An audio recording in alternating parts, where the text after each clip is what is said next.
Hello, everybody. Welcome to the next Focus to Evolve book chat. You've got Tana Man Easton on this end, and we've got our lovely Jason Henkel over on the other end in a Teddy Roosevelt t-shirt, which I love. Let's talk about that. It's like deer hunting season, I feel like. Is it? I guess. I don't know. I don't hunt, but the Teddy Roosevelt shirt, a buddy of mine gave that to me, and I heard of Teddy Roosevelt. Everyone has, oh yeah. But when I looked into that dude, geez, he was one tough guy. I mean, it's wild. He was like David Goggins of now, like not human, but back then. Yeah, totally weird. Speaking of tough guys, we've got a book with a tough gal that we're going to be Yeah, discussing today. See how I brought that back. I love that. That was smooth. You're talented. Yeah, but then I talked about it, so then it's not smooth. But anyway, the book that we are discussing today is called Whole Brain Living: The Anatomy of Choice and the Four Characters That Drive Our Life. And this is by Jill Bolte Taylor, Ph.D. I actually had heard about this book before you suggested it, Jason. I heard Jill Bolte Taylor talk about her experience that she talks about in this book when she had an interview with Oprah at one point. And I remember being completely fascinated by her story then. And at least I think it was Oprah, because it's not the first time I've encountered her story, but I was just completely fascinated by what happened to her and what she has since found out from that. So Jason, do you want to take it off and tell us what happened to her? Yeah, you bet. And so she was on Oprah, but she was also she was like the foundational first TED Talk that just blew TED up. She kind of she's the grandmother of TED, all of TED Talks. But her story is fascinating. I don't remember. I mean, I read this book a few months back, but basically she had was it a brain aneurysm or a seizure? She called it a massive cerebral hemorrhage. There we go. For all people who need the real specific detail, that's what it was. But her one full side of her head, her left hemisphere. Her left hemisphere. So that was like the egoic side. And only the right hemisphere remained online. And she completely witnessed what it is to be a part of the cosmos. Quite literally, she lost the sense of her body, and everything was just looking like just energy around her, and she was in the most blissful state possible. And now there's a lot of detail around that, but basically over some time and some therapy, they were able to have her left hemisphere come back online, and the right hemisphere and left hemisphere kind of remerged, but she had a whole new knowing. Knowing, like gnosis, G-N-O, knowing what this whole experience actually is like, and how our left hemisphere and our right hemisphere need to actually play better together, because we're kind of in a little bit of a survival modus operandi where it's mostly left hemisphere and egoic, survival, fear-based, shame-based. That's what built us. And she got to experience with none of it. And that's what came out the other side. She's like, I got to write a book about this. I got to tell people about it. And now she's got a whole method around it. And this book was a nice introduction to that, and some good takeaways here. I definitely took some good notes and got to know my own self a lot better thanks to her work. How about you, Tana? What beginning statements you have? Yeah, her whole, how she's able to articulate how she felt when that whole left hemisphere egoic self just went away. And she said that she lost perception of the boundaries of her body. And she said she felt more like a ball of energy that was as big as the universe. And she didn't know how that she could possibly fit back into her tiny body again once her whole brain started working. Like, she didn't see how it was even possible, because she felt that large and a part of everything. And just the thought of that made me want to cry, because it was so beautiful. The imagery of what she was explaining and what she was experiencing, it was so moving to me that version of ourselves is like up there in each of our minds. It's just that most of us like don't have access, or we've quieted it down, or the egoic side is just so big that that it's completely noisy and you can't necessarily tap into that side. But that side is there and it's always there. And it just was really, it was a powerful image to me, that version of ourselves it always lives with us. I just love that. And I think of it as being like, I think it is always there. And I do believe that the left hemisphere just cakes over the right hemisphere. The right hemisphere isn't really a fighter. It's a knower. It's it's a bliss field. And it's samadhi pretty much. I mean, it's like heaven, so to speak. And the fear and the armor that we build up in this dense world just cakes over it as a protection mechanism, but it's overly caked over. Yeah. For pretty much everybody. I mean, we've all been slapped down to the point of almost no return. Now we're getting glimpses of this, and a lot of different modalities talk about this. Religions all talk about this, and it really is that egoic thing, or kind of like unity thing. Are we all part of the cosmos, or are we just separate little drops that aren't even included in the rest of the cosmos? That's obviously that's the ignorance of our ego, believing we're actually separate, like we're fish in the ocean, but we're not part of the ocean. No, you're part of the ocean. It's just that our little egos don't really believe that. And she was forced to know it because her ego, part of her brain that kind of holds that knowing, went away. Yeah. And I mean, she does recognize that left hemisphere part of her brain is kind of vital in order to live in this body and in this world, because while her left hemisphere was kind of offline, she was basically a child again, and she couldn't do things for herself and her body because she didn't recognize her body. So she had to have people who were like taking care of her seriously for the amount of time that it took. It took 8 years for her brain to fully recover. And she said there was a full 5 weeks where her left side was completely silent. So during that 5 week, during the time when it happened to 5 weeks to 8 years, there was someone who had to kind of like hold her hand, and it was her parents who helped her like get through that time. So there's definitely a beauty and a necessity to that part of her brain, but the beauty of seeing the part that we don't usually encounter is her story. And it's just really powerful. And it taught her about the fact, she said that her most valuable insight was, we have the ability to turn off our brain's emotional circuitry by choice. Which that's a mouthful. Like, what does that even mean? But that was her most distilled sentence from what she learned and what she tries to teach people. And so I think that's what we're going to be talking about the rest of this time, is that idea of shutting it down and choosing how you want to act at that point. That's it. That's her whole work now. And I love how she puts it into 4 characters. So every person's brain has 4 roommates living in there. Whether you think you do or you don't, you do. And the first 2 characters are the left hemisphere folks, the one that went down on her, and the other 2 are right hemisphere folks. And she encourages you to nickname your 4 characters. And it kind of goes like from one, I'll just, if it's okay, I'll give my nickname.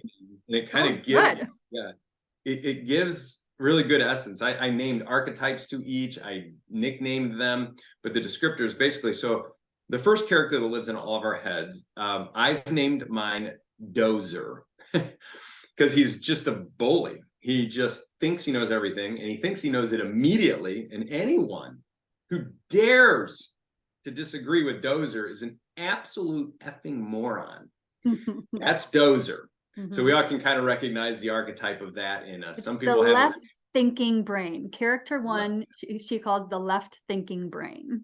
Perfect. Yeah, keep doing that. Like bringing me back to like what she says. Her words were perfect. But it's like high ego. That's straight up ego, in charge, in the driver's seat, and to hell with the damage. Like we know everything. Then there's character 2, which is still left hemisphere, but it brings the emotion to the party. So Dozer doesn't have emotion. It's just going to get what it wants and blast anything in its way.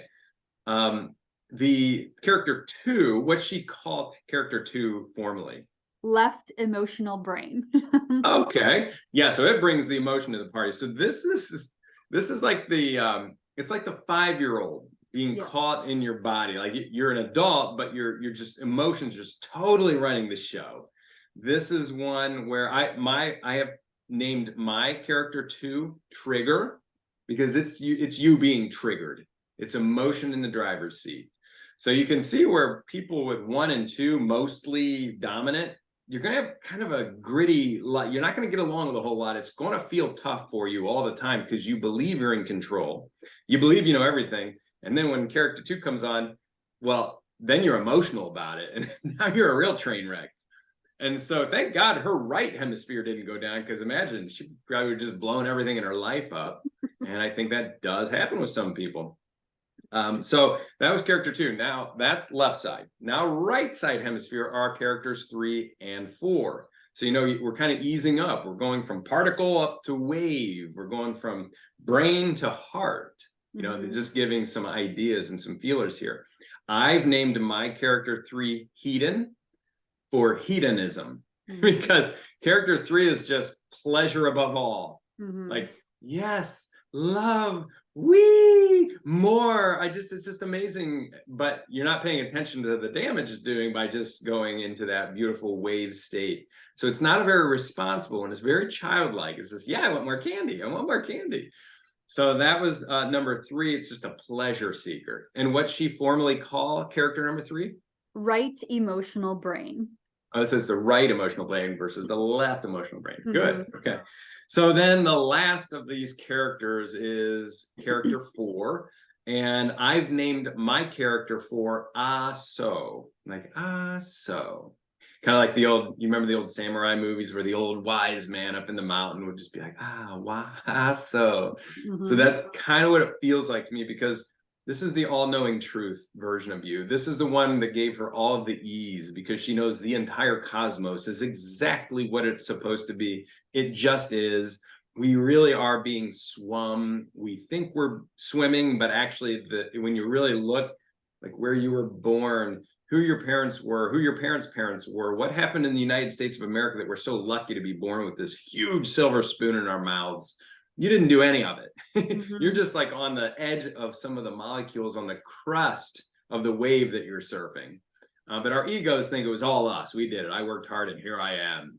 But the character 4 knows that you're part of an infinitely large set of consequences, and you're going to do your best, and then you need to let it go. And it's just a much broader force of cosmic knowing that you have access to. But because of Dozer over here and Trigger, they're so loud and obnoxious, they just talk over those other 2 characters. And so that's kind of how I interpreted it. And we're going to talk about the brain huddle next, and how it's important to get all of them a voice and respect all of them in your life. And but I wanted to see what did you name your 4 characters? Or did you name them? I didn't name them. Character 4, she calls it the right thinking brain. Just so we close that loop. Yeah, thank you. I didn't name them, but I think I have definitely known since like college that there were multiple voices up there, and they all have a feeling that I've always understood. And whenever they usually, I notice all of them at the same time. If something kind of out of the ordinary and slightly scary happens, I notice that I hear all of them a little more. And the older I get, the more online my character 4 comes in those times of uncertainty, because it helps to ground me and to help me not freak out.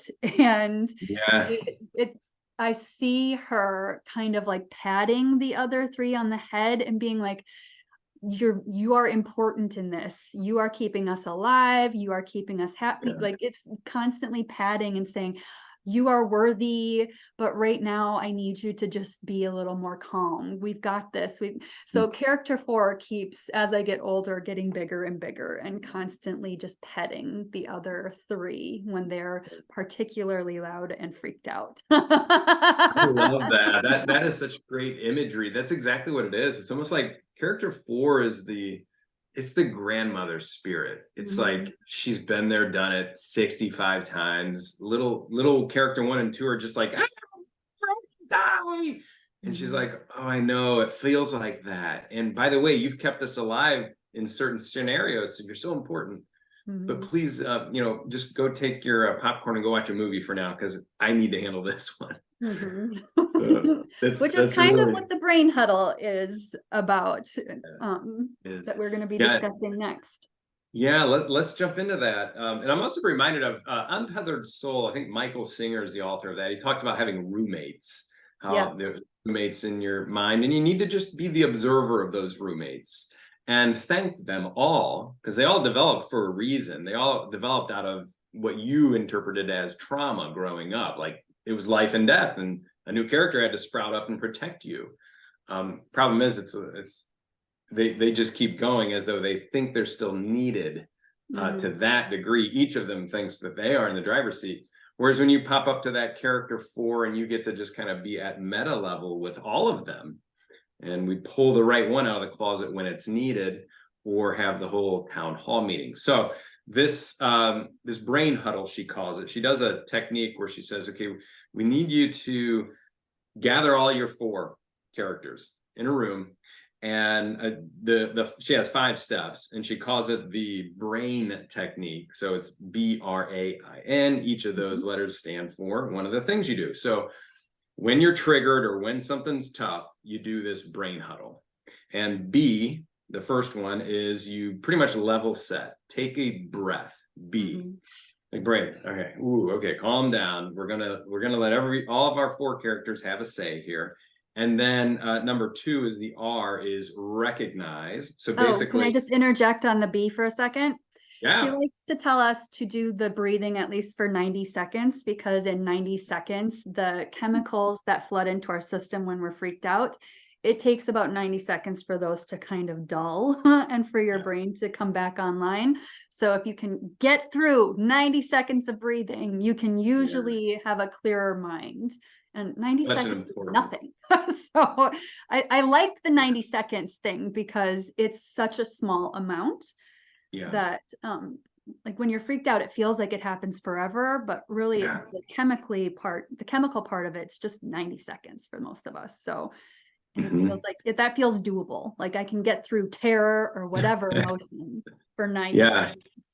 Yeah, terror, you usually can. The one that I think most people have trouble with, myself included, is fury. Like when you're triggered in anger, you just want to strike out. And that's the one where 90 seconds feels like sometimes an eternity. But it's just about breathing and get the cortisol, come on down. We're not surviving here. No one's threatening our lives or our children's lives. And so thank you for that reminder. 90 seconds. It's such a tangible thing and accomplishable. And I've actually practiced that. I heard Aubrey Marcus talk about that too in the past. So I love that she reinforced this 90-second thing. I also heard Tony Robbins talking about it. So I don't know if they're all getting it from the same source, but suffice it to say, 90 seconds is probably a truth. And let's all practice that almost all the time. Like, let's stay in the bliss field. Anytime you're out of it, 90 seconds your way back into it. But you do have to have that intention. So that's B, is breathe, to get yourself level set, 90 seconds. R is recognizing which of these characters is in charge right now. Is it Dozer? Is it number 1? Is it number 2? Is it all emotional and frantic? Or is it 3? Just like, are we overdoing the pleasure seeking here? Or is it 4? And if 4, then keep it there with a balance of the rest, so that we stay successful in our own responsibilities in our lives. So recognizing which is the driver's seat, that's number 2. Number 3 is appreciate each input. So it's not a matter of 1 is bad and 4 is good. It's not. They're all needed, and they all need to be balanced and have a seat at this executive mental roundtable that you have going on. And then inquire is number 4. So that's the I, is inquire, basically curiosity. Go in and say, okay, number 1, you're very loud right now, and obviously I have something to say, like, let's hear it, but do this internally. Number 3, what say you? Yes, oh, that's very pleasurable. Yeah, let's hear about that. What, just let them all have their say. Be genuinely curious about each and every one. And then the last one is navigate. And that is, all right, everyone, you've all had your say. You are all deeply respected. We know that we're in this together. Now, what do we do next? What's the next step? And that's it. So that's BRAIN, and that's breathe, recognize, who's in the driver's seat, appreciate all 4 of these characters' opinions. They are all here for a reason. And then inquire, into become curious of each one, really be conversational, and then navigate to your next best action as a person after that. And that would be a pretty mature response if you could really do that, even in the hardest, most triggered situations. Yeah. You definitely have to have the intention to want to go through all of it. Most of the time, a lot of our brains, mine included, are just on autopilot, and whatever the trigger is, the ingrained response comes out. And unless your character 4 is developed and you're trying very hard to alter that loop, then that loop just keeps going. Having like this that remind you that you do not necessarily have to respond the way that you initially think that you do. You do have the choice to stop, breathe, and choose the person and the way that you want to be going forward in each and every single decision that you make. Every time that you read a story like this, or you hear a podcast or whatever, it just edifies that you can be more in control than you think you can be, to the point where you can be in control of all of it, should you choose and you want to go that way. Yeah, all of us. It's just every human's going to fight this battle till the end of their days. It's just a fact. But I do look at it as kind of like that character number 4, the all-knowing one, that's just fine with the way the isness is. It's kind of like, you could look at it as 1 and 2 are just so noisy that you never hear it because it only whispers. So you could look at that, where you just got to turn down the volume of 1 and 2 so that the volume of 3 and a lot of more volume 4 is heard, because it just doesn't have an outside voice. Or you could look at it as 1 and 2 are so common. I know Gen Z, she talks about generational programming and how we do kind of have our sets. And that was dead accurate for me. 1 and 2 were in charge of the show. I had some 3 going 2 that was pretty cool. But 4 was just dead silent in me. Just couldn't hear it at all almost. And then, just very fear-based is probably the easiest way to kind of predict that. But then you could look at that 4 being almost like a language that you don't yet understand, rather than being volume. It probably is speaking all the time. It's just in a language you've just like never paid attention to, didn't study it. And so you're like, just get away. I've got things to do.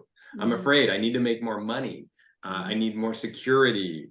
All the things that we grew up, these fear-based, shame-based situations. So let's learn that character 4's language.